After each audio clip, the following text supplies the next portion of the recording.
Então, acho que é um pouco clichê, lugar comum falar é isso, mas eu tinha muita vontade, sempre tive muita vontade de conversar com gente, escrever histórias e alterar um pouco da minha realidade, da realidade das pessoas, não uma coisa de sonho de mudar o mundo, mas de mudar a vida cotidiana, o meu lugar, o meu bairro, a minha cidade. Então, acho que por isso que eu acabei escolhendo jornalismo. Eu acho que eu tô no caminho e sempre quando eu faço uma matéria, uma reportagem, eu me sinto muito realizada. Sou completamente apaixonada pela minha profissão. Não, eu sei muito bem do mercado de trabalho, mas passei por momentos também complicados, mas eu continuo apaixonada e acreditando nas potencialidades da reportagem e me sinto muito realizada quando eu falo com alguém e escrevo sobre a história de alguém. Eu me formei em julho de 2014.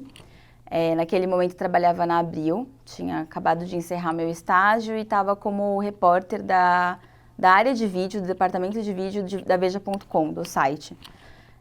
Eu continuei por um tempo lá, fazia matérias sobre cinema, moda, participava de gravação, mas o foco mesmo era produção e edição dos vídeos do site.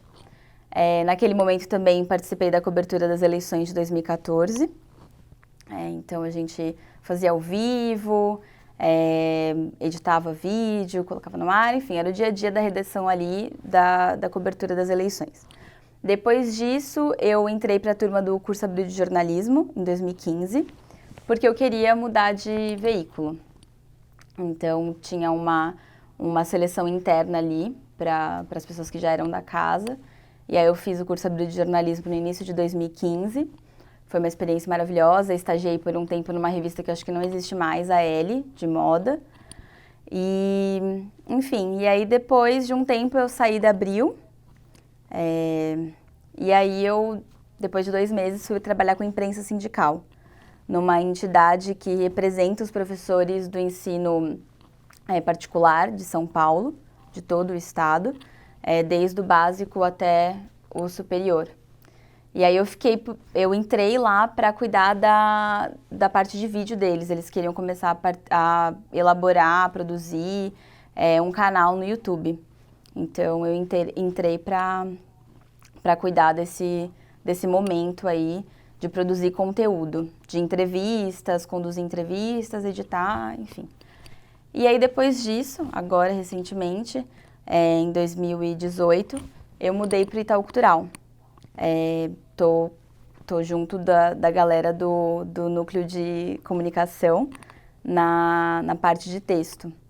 Então lá a gente produz textos para publicações, exposições e faz reportagem para o site. E aí é isso. Olha, eu lembro de me surpreender muito com a quantidade de disciplinas no Mackenzie, e isso eu gostei muito.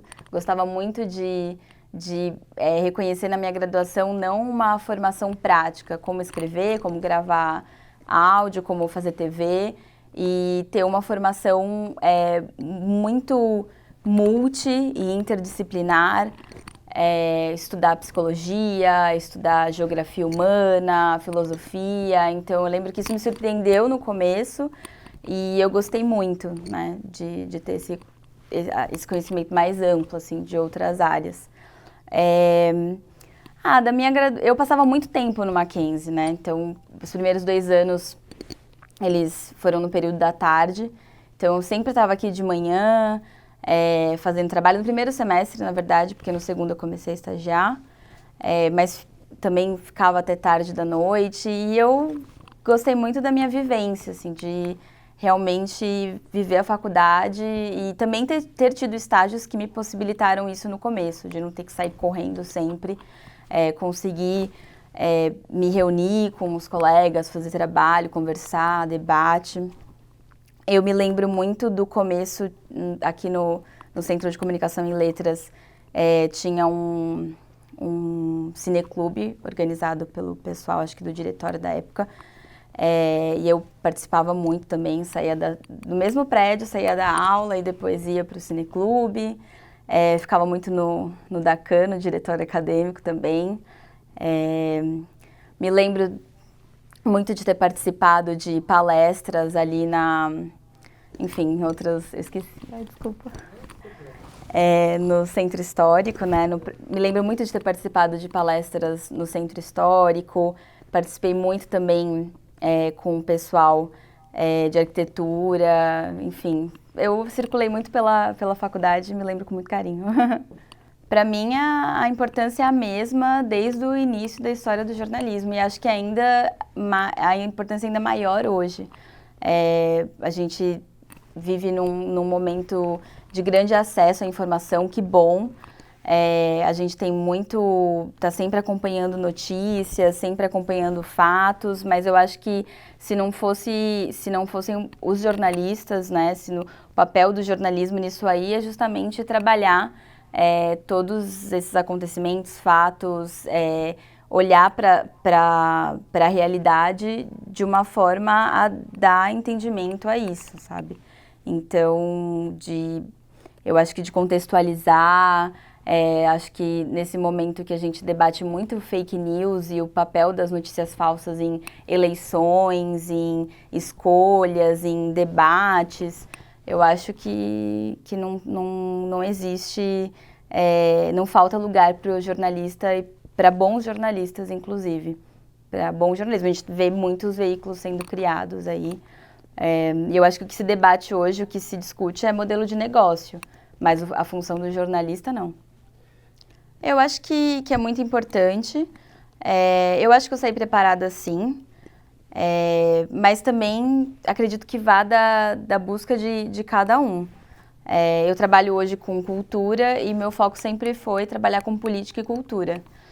Então, a faculdade, ela te prepara para isso, mas também tem o seu ímpeto, a sua ação de sempre se aprimorar, se atualizar. Eu não trabalho num veículo de comunicação hoje, mas recentemente, por exemplo, na último pleito, na última eleição, eu cobri educação para o Yahoo. Cobria nessa vida hoje do jornalismo, do mercado de trabalho, sempre fazendo freela, sempre tentando ser polivalente e enfim, fazer muitas coisas ao mesmo tempo, mas eu estava cobrindo recentemente uma editoria e estava responsável por algumas matérias numa editoria de um veículo. Então, eu acho que a faculdade, ela prepara muito, inclusive, para isso, para você conseguir conciliar essas diferentes frentes. Lembro que a gente teve aqui no Mackenzie aula de assessoria de imprensa, de TV, estagiei com TV, estagiei com produção de audiovisual e foi graças ao que eu tive aqui. Não só eu tenho uma paixão pelo texto, mas não fiquei restrita a isso. Sim, com certeza, ainda mais hoje. Eu trabalho hoje com texto, no emprego que eu tenho hoje, eu fui chamada para isso, mas agora estou migrando para o podcast também, para entrevistas em podcast. Então, acredito que sim. Acho que a gente tem nossas predileções, mas acho que o caminho é esse. Acho que se você é jornalista e você busca isso, se comunicar e contar um fato, contar uma história, você tem diferentes formas de fazer isso, diferentes formatos. E acredito que conseguir veicular, conseguir falar, conseguir expor em diferentes formatos é o melhor dos mundos. Com certeza, com certeza. Eu até às vezes fico pensando se ainda não estou presa num idealismo que já não tem lugar, mas eu não me vejo fazendo outra coisa. Quando eu digo que eu não me vejo fazendo outra coisa, eu não me vejo não fazendo matéria. Então, eu estive durante 3 anos num lugar em que eu cuidava de editar vídeos, produzir entrevistas, mas eu estava sempre fazendo freela. E muitos desses momentos não era para complementar uma renda ou para ter um dinheiro extra. Era simplesmente pelo prazer de escrever, que é a minha paixão, é o meu ponto. E, inclusive, até hoje mantenho um blog num site chamado Huffington Post, que é da época da Abril, que eu trabalhava com vídeo, e eu só fui para lá porque eu estava trabalhando com vídeo e eu queria escrever sobre cultura. Então, eu sou completamente apaixonada por conversar, por saber mais, por colocar isso não mais no papel, mas no digital, no texto. E eu acredito muito no jornalismo e acredito muito no que eu escolhi. Acho que se a gente for falar de mercado de trabalho é um outro ponto, de remuneração, de tempo, de produção de matéria, do que a gente faz, do tempo que a gente tem para isso. Mas a profissão que eu escolhi, não gostaria de ter outra, não.